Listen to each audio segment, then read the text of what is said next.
হুম, আহা হা, আর কত কাল থাকবো আমি বিড়ালের ভয়ে ভয়ে, সন্ধ্যা সকাল ছুটোছুটি এই দিক ওদিক পালাই, মনটা আমার কেমন কেমন করে রে, গর্ত থেকে বের হয়েছি তাই বাহিরে। কিসের একটা আওয়াজ পেলাম মনে হচ্ছে, কানে আবার কোনো সমস্যা হয়নি তো?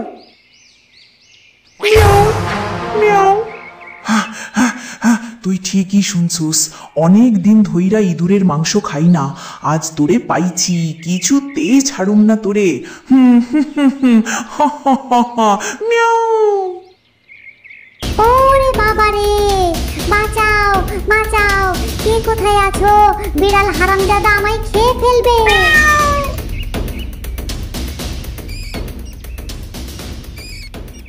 সাধু বাবা, সাধু বাবা, আমাকে বাঁচান, আমি মরতে চাই না, আমি মরতে চাই না, প্লিজ প্লিজ। ও হে পিচ্ছি ইঁদুরছানা, বল তোর কি হয়েছে? বিড়াল আমাকে ধাওয়া করেছে সাধু বাবা, বিড়ালের ভয়ে সব সময় আমাকে থাকতে হয়, এমন ভয়ের জীবন আর ভালো লাগে না। চিন্তা করিস না, এক্ষুনি আমি মন্ত্র বলে তোর রূপ পরিবর্তন করে দিচ্ছি। ওম হ্রিম ভ্রিম থ্রিম ঝুকা ঝুটা তামামা শিং।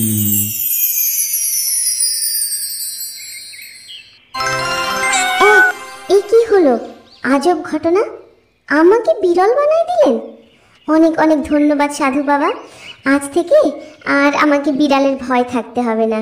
আপনার চরণে শত কোটি প্রণাম।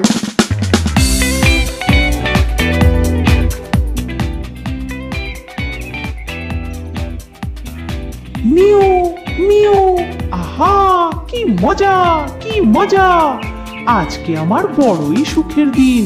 এখন আমি নিজেই বিড়াল হয়ে গেছি, আর বিড়াল আমাকে তাড়া করবে না, নিশ্চিন্তে জঙ্গলে ঘুরে বেড়াবো। কিরে বিড়াল, খুব মজায় আছিস মনে হচ্ছে। তুই মজায় থাকবি আর আমি বসে বসে ঝিমাবো, এটা কি ঠিক বল? আয় কাছে আয়, তোকে একটু আদর করে খাই, কি বলিস?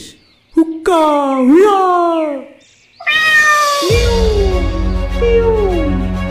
ওরে, বিড়াল হয়েও কোনো লাভ হয়নি রে, শয়তান শিয়াল আমাকে তাড়া করেছে যে, এখন আমি কি করি যে? মিউ মিউ, বাঁচাও বাঁচাও।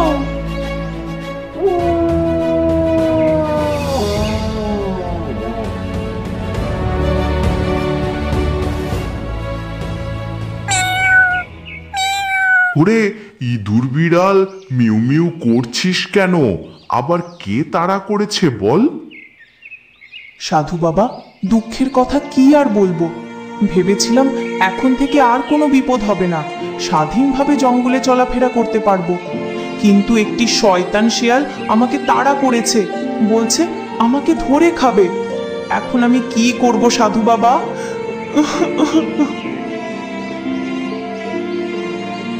হা হা হা হা, তোকে নিয়ে তো দেখছি ভীষণ জ্বালা। যাই হোক, মিউ মিউ থামা, আমিও তোকে শেয়াল বানিয়ে দিচ্ছি। ওং হুন্ডা ইয়াসাকি Yamaha Roland Kawasaki Mitsubishi Corolla Shinchan convert to শেয়ালং হুরুকু হুরুকু।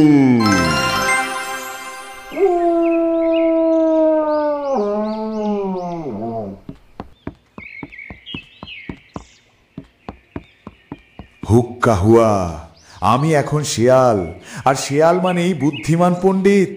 এখন বুদ্ধিতে কেউ আমার সাথে পারবে না।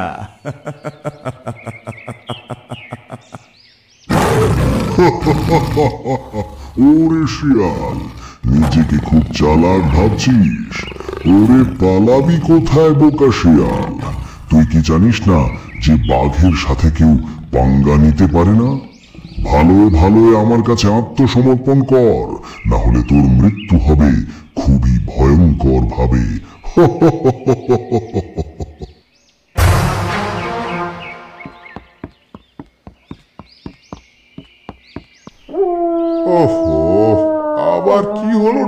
শিয়াল। আপনাকে বারে বারে বিরক্ত করতে নিজেরও লজ্জা লাগছে সাধু বাবা।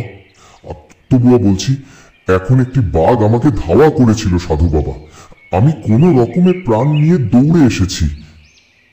বুঝতে পেরেছি, এবার তোকে বাঘ বানিয়ে দেই, তাহলে এই জঙ্গলে আর কারো ভয় তোকে পালাতে হবে না। তুম ধ্রিম তানা নাতি শিয়ালাতি বাঘরং হুম চুং ছু উহ ছু।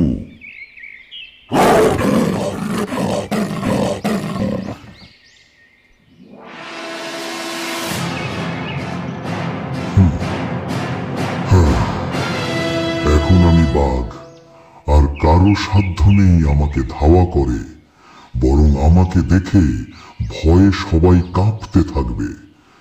কিন্তু কখনো যদি সাধু বাবা আমাকে আবার ইঁদুর বানিয়ে দেয়, তখন কি হবে? হ্যাঁ, একটাই উপায় আছে, এখনই সাধু বাবার ঘাড় মোটকে খেয়ে ফেলি, তাহলে সারা জীবন বাঘ হয়েই থাকতে পারবো।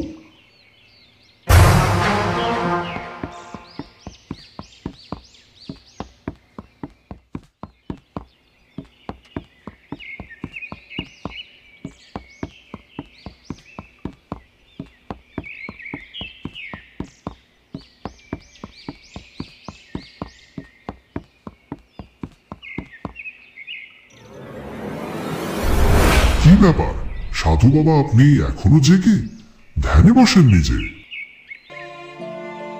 ওরে মূর্খ ইঁদুর বাঘ, ধ্যানের মাধ্যমেই তো জেনে গেছি তোর মনের ভেতরের বদ মতলব।